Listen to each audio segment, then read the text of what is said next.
લખનસિંહ દરબાર સુધી બી પહોંચાડો આ વિડીયો, અને ભાવનગર બી પહોંચાડો, હે ને? ગોહિલોના રાજા કહેવાય શ્રી કૃષ્ણકુમારસિંહજી ગોહિલ, જેમને પહેલું ભાવનગરનું દાન કરેલું.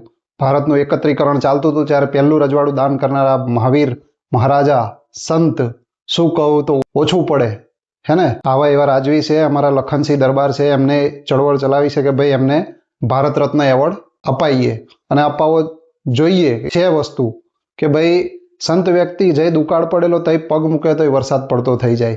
એ વ્યક્તિ ગવર્નર બી રહી ચૂક્યો છે. માં ખોડિયારને રાજપરામાં લાવનારા આ સંત એક રાજા સંત કહેવાય તો કહીએ તો ઓછું પડે, અને મદ્રાસના ગવર્નર બી રહી ચૂક્યા છે, અને સેનામાં નોકરી બી કરી ચૂક્યા છે. ગોહિલો મારા દરબારો ક્ષત્રિયો વિડીયો જોવે છે, તમે આ વિડીયો આગળથી આગળ ટેગ કરો અને લખનસિંહ દરબાર સુધી બી પહોંચાડો આ વિડીયો, અને ભાવનગર બી પહોંચાડો, હે ને? તો મારી નમ્ર વિનંતી છે, જો વિડીયો પસંદ આવે, સારું લાગે આ દરબારની વાતો, તો લાઈક શેર ને ફોલો મારતા જ જજો.